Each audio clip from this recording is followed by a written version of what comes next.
Hi, everyone, and welcome to another edition of the Automated Advantage. Today we got John on. So, John, why don't you introduce yourself? Tell us a little bit about your company. Hey Greg, thanks for having me on. Yeah, my name is Jon Zeolla. I have a company called Zenable. So we've been around for about 2.5 years now, maybe almost three. And we help people software developers that are using agents to write code, write better code, right? So the goal is essentially how can we wrap these coding agents in agentic-based reviews, like AI-based reviews, as well as deterministic, really fast software that checks code for issues. And then how can we make those coding agents, things like Cursor and Cloud Code and Windsurf and what have you, like how can we make them go faster, but also be correct more, have better quality outputs. So that's what we work on.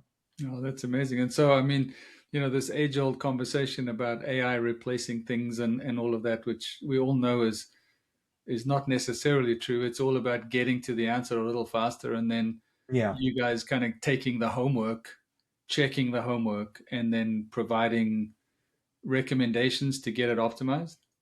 Yeah, right, exactly. So, I mean, there's a ton of different categories of things that you could look for when you have a coding agent make an output, and when you want to kind of assess it. There's security issues, like that's a big one. Sometimes there's like performance or mistakes. Sometimes sometimes you just have a design requirement, or this is the way I do things. And really, what we focus on is custom requirements. So there's a lot of generally good, generally true statements that you could make, right? Like if I'm writing an API, I don't want it to take 6 minutes to respond. Like that's generally going to be true, but it's not always true, right? Like in some cases, if it's a machine to machine backend batch job or something, 6 minutes might be fine. And so, yeah, what we found is each organization is very unique and different. And so that's what we focus on. It's the how do you want it to work? What are your requirements? Not these like general performance requirements, because again, one company's performance requirements are not another company's. One team might be willing to spend tons of money and effort making it very fast because they're going to do something 1 billion times a second. Another team might do it, 10 times a year. And you don't want to spend the time and effort refining the performance of something that happens 10 times a year, but if it happens 1 billion times a second, like you probably care, right? And so that's what's kind of like unique to each organization, is like their trade-offs and their pros and cons and benefits. And so that's what we try to help these coding agents do, is like understand the company that they're helping and do it the way that that company wants them to do it. Yeah, and the other I've spoken to some folks that are doing not the same as you, but doing app development or whatever it is, right? And I think one of the things, and you can say validate my statements here, but it's the other part of it is, hey, you can build the thing and you can test it with a one-on-one thing, and now you sort of run it and scale it, and then it's like, oh, so it doesn't scale. Is that something else Yeah. that you guys are seeing? Yeah. Like it's kind of like meeting someone where they're at, right? So if you're running a proof of concept demo, and like, say you're a consulting company and you're using a coding agent to write software for your customer, and it's just the proof of concept MVP, they don't even know if it's what they want yet. You probably shouldn't spend a lot of time performance tuning it. Like you don't need it to run fast and scale well and run in the cloud and all that great stuff, because you might throw the whole thing away, right? And actually, that's probably one of the biggest lessons I've learned with this in my last few startups is, don't try to over optimize things too early, because you literally will probably throw it away.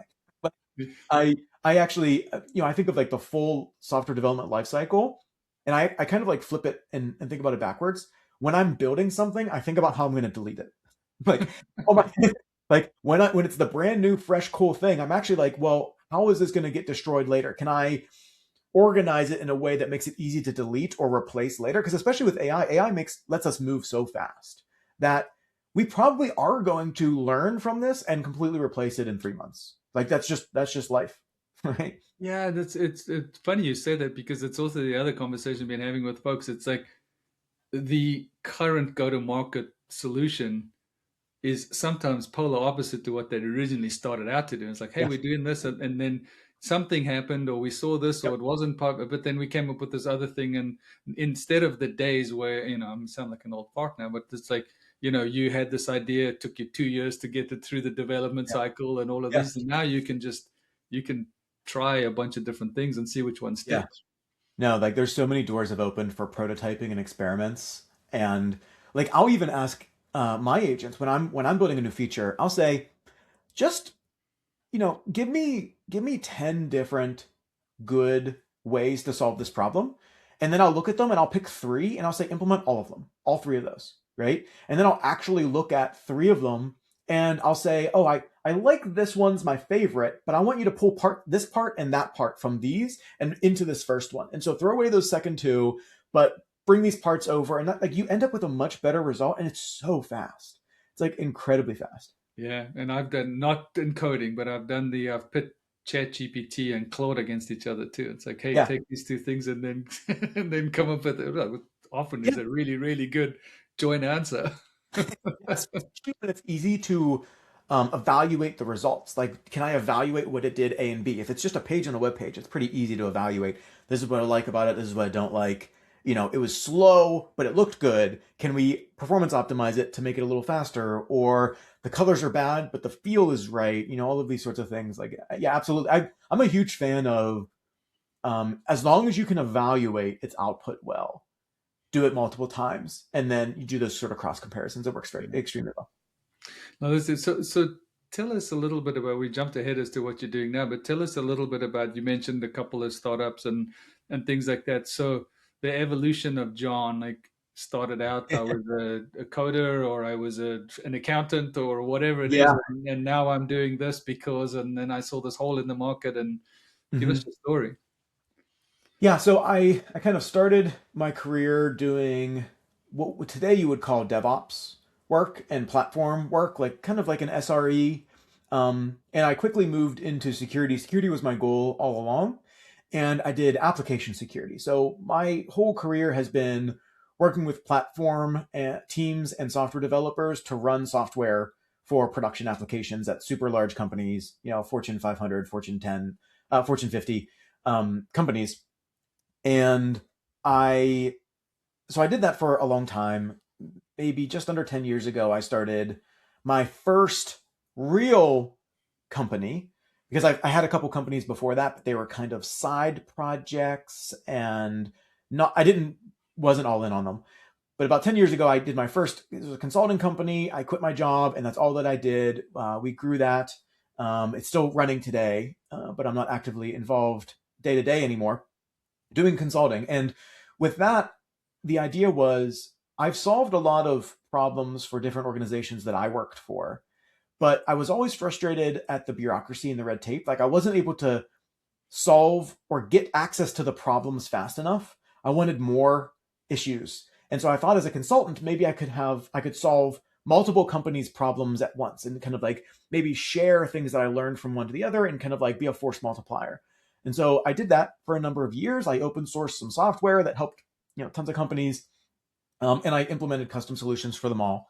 And that was going extremely well. And I really love what we did there at that company, and it's still doing a really good job helping organizations, mostly software development companies, SaaS companies, implement security in a super low friction way. So that company's called CISO, and yeah, so it implements security and compliance in ways that really like intimately understands how developers get work done and doesn't get in their way. Like, it's like native, but it also gathers tons of data and evidence for auditors. It balances both of those things. And then about 3 years ago, this whole AI stuff happened. And actually, in 2014, I started really diving into machine learning. And so I contributed in open source in the Apache Software Foundation on a project called Apache Metron. And that was machine learning, so classifiers and clustering models to say if this is bad or not. Security logs, are they bad or not? And so we dealt with hundreds of thousands of events per second, like super high scale. Unfortunately, pre-Kubernetes, so this was on Hadoop, but same sort of idea. And so I did machine learning work, and I really was convinced that machine learning was the future of everything. For a different reason than I think is turning out to be reality. I was a little bit wrong on that, but I was convinced that we've got lots of data. It's cheap to store it. We're just going to have more and more of the data, and compute is getting better. This is the future. So I took classes at Johns Hopkins, and I learned the foundations of machine learning and linear algebra and these sorts of algorithms. And then fast forward a bit till 3 years ago when I started Zenable. First of all, the demos were very impressive, right? The ability to chat with these bots and actually get something useful, and specifically code as the output, because that's what I've done my whole career, is like software security and software quality and assurance. And so I said, oh, these demos are really interesting. I can use my background in machine learning and cybersecurity, and oh, maybe I can pull together some of this audit evidence work that I've done as well, and do like data driven security and guardrails for AI coding models. And so that became Zenable, and that essentially has been what I've been working on for the last 2.5, 3 years. And yeah, so now we've got a tool that integrates with like pretty much every agentic IDE out there, like 50 plus of them. It supports like GitHub and GitLab, and we're working on experiments for some really crazy integrations. Like in a meeting like this, if you and I were talking about designing a piece of software, could I have a chatbot say, "Oh, you can't do it that way because you have a contract that actually says you can't do this thing, or you can't build it this way." And so, like, can you, when you're just ideating and brainstorming, you're whiteboarding this giant whiteboard I have behind me. I love to use it, but like when you're just whiteboarding it, can we have agents come alongside us and say, suggest alternatives or provide reasons as to why I can't do something in a certain way? And maybe I can say, no, that's out of scope, that's different. Or maybe I can say, oh, that's absolutely right, because I've actually built entire systems pre-AI, and then had some component of them become like not compatible, right? Some contract or some term or whatever said I can't use this, and that was really frustrating, right? And all that rework. And so like I'm like, how can I solve these problems as early as possible? I mean, it's nothing. It's somewhat the same, but it's kind of interesting you said that because we're busy about to launch a tool that will pop up while you're on a call, and Mm. it'll give you prompts on like how the call is going. It's Oh yeah, particularly for salespeople. So it's like, hey, you've been chit chatting too much and asking about the weather. The time's running yeah, out. Like you didn't ask the pain point question and yeah, things like that. So we've actually put it out and tested it, and then realized it was a little bit too in your face. So we had to do the notch dialing down as far as it's concerned. But I mean, that type of thing, I think, is definitely the way of the future in just listening and providing advice yeah. immediately. Yeah, absolutely. Yeah, so so part of the way that the Zenable system works today is that it integrates with as you're writing the code. So if you prompt AI, write me a function, it'll actually integrate in, inject context, like here are some things the developer didn't tell you that are actually requirements that you would want to know in this context. And then it checks the work automatically at the end, and does all this sort of cool stuff. And so we have this built-in idea today of the if it's AI, for instance, AI thinks it found something. Can we double check it before we give it to the user? And then can we also allow the users to configure how noisy they want it to be? So do we want it to be exhaustive, like literally everything the AI thinks it should pop into the chat? Or do you want it to be selective, like only show me the things that it deems as critical? And so we give people like this slider, and so they can already tune the feedback that they get for code. And so our idea is to take that exact same system and repurpose it for human chat and kind of the comments that it would put into a meeting to say, hey, you're being a little noisy, or feedback. I am a huge fan of feedback. So everything has a thumbs up and thumbs down button, right? And so can I give it a thumbs down, and it'll automatically kind of learn from and suppress your preferences. And if you give it a thumbs up, maybe like more of that category of issue, or the way that the issue is presented, even. Because I found like different people at different points of their career want feedback in different ways, right? Some people, especially more junior people, say, I don't just want you to tell me the problem. I need you to kind of explain the context and some more details around it. So so I can like regurgitate this myself, and I'm not just like blindly mimicking you, AI. And some people later in their career are like, I got it. Like, you don't need to tell me all these words. Please, ChatGPT, stop talking. And it's just like, and just like, for that, like bullets and concision, like be concise and use bullets, and you can kind of like tweak and tune for the personas that are using it as well. Make that automatic. It's Yeah, cool. the best part of these models that I've been learning and people have been sharing lately is the agent has no feelings, so you can tell that the code sucks, and it's not going to be a point. You know, like just redo it, and it'll just redo it, and it's not going to have its feelings hurt. Yeah. Yeah. I mean, there's some people that are concerned with what the future AGI will think if you're too rude to these models. So I will admit, I do say please and thank you. Me too.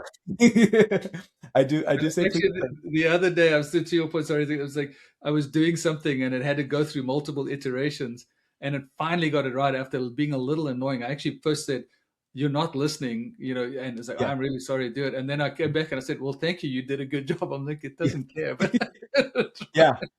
Yeah. I had someone disagree with me on this, and their counter argument was, do you thank your hammer?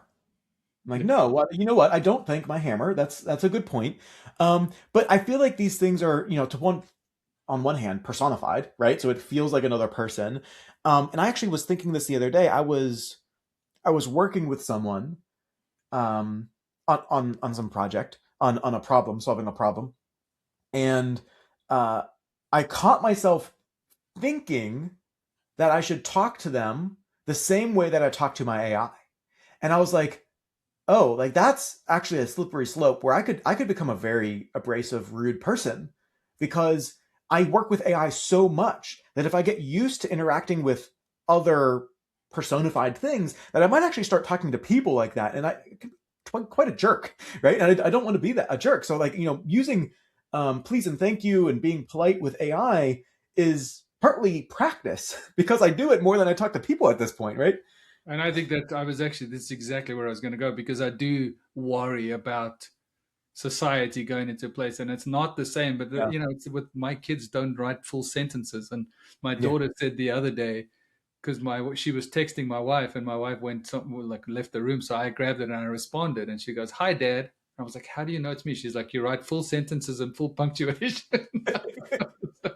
And I feel that's the concern that I have about AI is that we're just Yeah. going to go do it, do it, do it. No, you did it wrong. Do it. So, Yeah. Yeah, I will admit, every once in a while when I get frustrated, I'm like, stop it, all caps. You're thinking about this wrong. Start over. yeah. And it's not the nicest approach. And I have to kind of catch myself and I'm like, but like the thing that is tricky is that that literally works. Like Yeah. using all caps and being more abrasive gets the point across that you're being emphatic. Like it's a important way in text to make emphasis. And the way these models are trained is that they understand that emphasis, right? And so by you doing that and saying, stop, seriously, you keep messing up, do it this way, is actually much more I don't want to say emphasize again, but like it's really pressing the like how important that requirement is to do it that way, and it will bias the AI in the direction that you want it to be biased. Like it'll actually do those changes. Yeah. It's interesting. It's what do we do here? I don't know what the right solution is. Yeah, no, it's like, let's hope we don't lose our empathy for people and Yeah, social interaction. right. So you've talked about like what do you have a quote unquote typical customer? Do you like who are you Mm, going after? And if there is something like how are people finding you right now? yeah.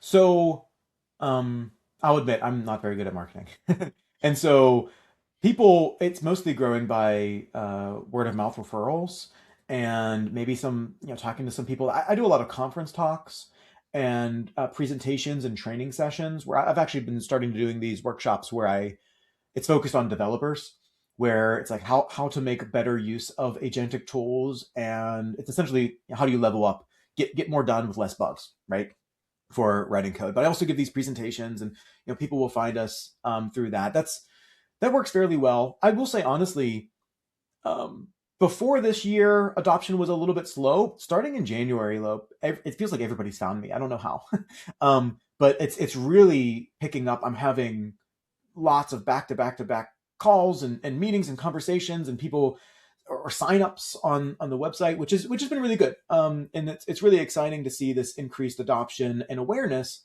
because the way that the Zenable platform works is kind of pretty different than some of our competitors because it's not all just AI. not everybody's doing this, of course, right? But most of the people in this space are 100% using agents for everything. And we use a mix of agents with deterministic code. And we find that that balance is really, really useful to get that audit artifacts and determinism and reproducibility. On one hand, it'll never forget to run something deterministic, but the flexibility, right? The power of these LLMs, like the idea that they are stochastic is actually it's a feature, not a bug, right? We want them to forget sometimes because they also think of and remember things that our deterministic code never will. And so it's just like very interesting, like putting both of those together, like how powerful they are. Yeah. And so that seems to be resonating with people, especially starting in this year, where maybe they've tried the other tools out and they're like, oh, it's too agentic, it's all AI, it's too many emojis, too many M dashes, and things like that. And they the main thing that I'm hearing is that they need better evidence to show to someone else that they're doing something that's not just, well, I ran AI. How do you know the AI checked for it? You don't. And so when I was consulting, I said I was mostly working with tech companies, software companies. And I did that because I really like shiny, new, buzzwordy tools and features. Like I like being kind of at the bleeding edge.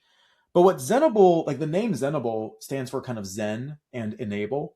And enable is I'm trying to enable all companies to use new technology with Zen, right? Like kind of with confidence, to have comfort adopting these new technologies. And right now, the thing that we're focusing on is coding agents. And in the future, there could be more or different things that we add on to that. But that means that we're mostly bringing the techniques that these bleeding edge software companies and tech companies are using. We want to make those accessible to everybody. And so our customers are primarily right now early adopter and like kind of like mid-range of adoption of new technology companies. But the ones that we're starting to talk with a lot this year are the big enterprises, the people that would technically be risk averse, laggards with regard to adopting new technologies because they really need to vet them. They need to become comfortable with them. And that's what we do. We try to bring high tech, bleeding edge technology, but make it accessible and adoptable and scalable and easy to use for everybody, for all companies. And so, mostly at this point, regulated industries, finance, healthcare, government, and then big enterprises in general. Yeah, and I mean, I guess you've got it's the same as anything right now. As I'm assuming that your biggest challenge is this. I don't know. I've heard this word so many times, but is it the AI slop? Is it the AI, overuse? And I get the sense that in the industry that you're in, it's like you've got to be massively differentiating and showing something because Mm-hmm. every second person is doing something. Yeah, right. Yeah, exactly. And it's funny. I think a lot of startups, their biggest competitor is Excel, right? Like it's just like, how are people doing it today? Well, they're not using an actual competitor of yours, unless you consider Excel a competitor. Like they're just using spreadsheets to manage this sort of stuff. And so, how do you become so much better that it's worth them changing from spreadsheets to something else that they have to, probably pay for, right? And they have to adopt, they have to onboard and implement and all of those sorts of things. And so but that's changed now. Like it's not Excel anymore. It's doing it yourself with AI. Like it's custom developed, on the fly, managed scripts, right? Because I was just at this conference, and one of the big vendors, who I won't name, but kind of like think of the big three, said code is free. I was like, well, okay, I don't know if code is free. I still pay for the tokens, but their point, I agree with their point, which was that it's very much more accessible, and it's so accessible that you could make it and use it for one scenario and then throw it away. Like whereas in the past, you had to think about what did you write as software, and only if it had the right ROI would you write it as software because it took you hours and hours and testing and all this sort of stuff. But it's so accessible now that maybe you just do it for a one-time thing or an experiment and then you throw it away. So I kind of I agree with that. I think that makes sense. And so what a lot of people do today is they try to build these things themselves, and that works perfectly fine for like the first 10 to 20% of the implementation, making sure that it like works. But the other thing that's hard about this is it's a heavily integrated ecosystem. There's like 50 different IDEs out there. There's like a dozen different places to store code, and big enterprises, they like to grow by acquisition. And so you could be in a team internally and build something for yourself, and that's great. But to get adoption across all of the teams, to share knowledge, to share improvements that everyone's making with each other, and how do you onboard that acquisition that we just made that uses completely different systems and we've never integrated? Do you really want to be in the business of solving all of those, or do you use kind of one niche product that's focused on just, like with us, the coded guardrails, to fill that and have them interoperate? I think it's a really useful technique. It's not going to fit every single company, especially smaller companies. It's going to probably make sense to just code something, vibe code something yourself, and that's totally fine. Right? If you want to manage and maintain those like optimization loops, nightly jobs to get better and better and better, like if you can build that yourself, then I think it makes sense to. But when you need a kind of like comprehensive supported solution that's easy to use, that adopts new technologies quickly, and is like well tested and all those sorts of things, like it still makes sense, I think, to go to a centralized place for that. Yeah, no, I think that I agree with what your sentiment and things like that. So we're getting close to the end, and I appreciate your energy and enthusiasm. So the one common question that I ask most people that are on is like, you talked about trying things, starting things, doing things. So if you had what, and tell me two, three things of advice to somebody who's sitting there going, you know what, I think I want to start my own business. Like, Oh, what are the lessons learned? If it's one or two, three, or it's probably a longer list than that. yeah. Yeah, I think if I had to boil it down to one, it would be start and get better, right? Like you're not going to start perfectly. You're not going to have the perfect business plan. Most of my companies I've started without a business plan. And what's more important is that you learn as you go, right? That you do little experiments, that you make little mistakes. Like I said, maybe 10 years ago or so, I started my first big boy company, but I had companies before that. I did that so that I could learn, like, what does it mean to have a company? What does running the books mean? What do tax returns look like every year?